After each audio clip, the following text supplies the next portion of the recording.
Agritech ಅಂತ company sir. ಇಲ್ಲೊಂದು ಸಿರಿ ಅಂತ ಒಂದು ಗೊಬ್ಬರ ಕೊಟ್ಟಿದ್ದೀನಿ ಗೊಬ್ಬರಕ್ಕೆ, ಇದಕ್ಕೆ ಭತ್ತಕ್ಕೆ. ಸ್ವಲ್ಪ ರೈತರಿಗೆ ಅದರ ಅಭಿಪ್ರಾಯ ಕೇಳೋಣ. ಸರ್ ನಿಮ್ಮ ಹೆಸರು? ಶಿವಮೂರ್ತಿ ಚೌಕ್. ಹೌದ್ರಿ. ಊರು ಸರ? ಊರು ಹೊಂಕಣ. ಹೌದ್ರಿ. ಇದಕ್ಕೆ ಯಾವ್ದು ಹಾಕಿದ್ರೆ ಗೊಬ್ಬರ? ಇದಕ್ಕೆ ಸಿರಿ ಅನ್ನೋ ಗೊಬ್ಬರ ಹಾಕಿದೀವಿ ಸರ್. ನಮ್ಮ ಇವ್ರು ಮಾರಾಟಗಾರ ನಮ್ಗೆ ಕೊಟ್ರಿ ಸರ್. ಈ ಗೊಬ್ಬರ ಒಯ್ದು ಹಾಕ್ರಿ, ಚೆನ್ನಾಗಿ ಬರ್ತೈತಿ ಸರ್. ಆ ಗೊಬ್ಬರ ತಗೊಂಡು ಹಾಕಿದೀವಿ ಸರ್. ಮತ್ತು 20 ದಿವ್ಸದ ಸಸಿ ಚೆನ್ನಾಗಿ ಗಡ್ಡಿ ಹೊಡೆದ ಸರ, ಚೆನ್ನಾಗಿ ವರ್ಕ್ ಮಾಡ್ಯದ ಸರ. ಯಾವ್ದಾವ್ದು ಗೊಬ್ಬರ ಹಾಕಿದ್ರೆ ಜೊತೆಗೆ? ಅದ್ರ ಜೊತೆಗೆ 19 19 20 20 ಆಮೇಲೆ ವೀರ್ಯ ಅರ್ಧ ಚೀಲ ಸರ್. 1.5 ಎಕರೆಗೆ 2.5 ಚೀಲ ಹಾಕ್ಯಾನ ನೋಡ್ರಿ. ಹಾಕಿ ಎಷ್ಟು ದಿನ ಆಗ್ತದೆ? ಇದನ್ನ ಹಾಕಿ 15 ದಿವ್ಸ ಆಯ್ತು ಸರ್. 15 ದಿವ್ಸ ಆಯ್ತು. ಸಿರಿ ಅಂತ ಇದಪ್ಪ ಕೊಟ್ಕೊಳ್ರಿ. ಹ್ಞೂ ಸರ್, ಇದೈತಿ. ಹಾಕಿಂದ ಹೆಂಗ ಅನ್ಸಿದ್ರಿ ನಿಮಗೆ? ಅಡ್ಡಿಲ್ಲ ಸರ್, ಈ ವರ್ಷಿನ ಒಂದು ನಾವು ಮಾಡಿದ್ಕಿಂತನೂ ಚೆನ್ನಾಗಿ ವರ್ಕ್ ಮಾಡ್ಯದ ಸರ್.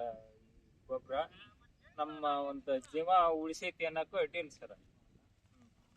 ಸರ್ ಮತ್ತೆ ಪಕ್ಕಕ್ಕಿದೆ ಇದು, ಇದಕ್ಕೆ ಎಷ್ಟು ಡಿಫ್ರೆನ್ಸ್ ಹಾಕಿ? ಇದಕ್ಕೂ ಇದನ್ನ ನಾಟಿ ಮಾಡಿ 4 ದಿವ್ಸಕ್ಕೆ ಹಚ್ಚಿದ್ ಸರ್. ಅದ ಇದನ್ನ ನಾಟಿ ಮಾಡಿಲ್ಲ, ಇದನ್ನ 4 ದಿವ್ಸಕ್ಕೆ ಹಚ್ಚಾರ ಸರ್. ಇದಕ್ಕೆ 4 ದಿನ ಹೆಚ್ಚಿಗೆ ಅಷ್ಟೇ. ಹ್ಞೂ ಸರ್. 4 ದಿವ್ಸ ಆದ್ರೂ ಇದು ಒಂದು ಕೇಳಿನ ಮೇಲೆ ಸರ್, ಅದಿನ್ನು ಒಂದ 4 ಪಟ್ಟ ಸರ್.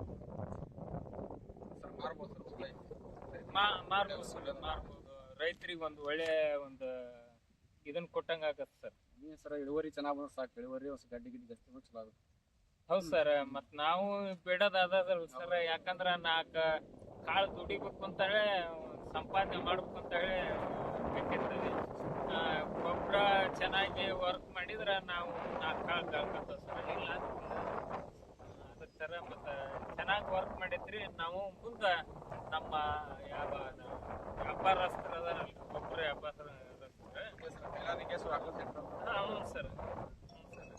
ಅವರ ಇನ್ಮೇಲೆ ನಮ್ಗೆ ಒಳ್ಳೆ ಗೊಬ್ಬರ ಕೊಡ್ರಿಪ್ಪ ಅಂತ ಹೇಳಿ ಅವ್ರಿಗೆ ಈ ಗೊಬ್ಬರ ಇನ್ ಮರಿಬಾರ್ದು ಅಂತ ಹೇಳಿ ನಾವ ಅವ್ರಿಗೆ ಕೇಳ್ಕೊಂತ. ನಮಸ್ಕಾರ ಸರ್. ಆಯ್ತು.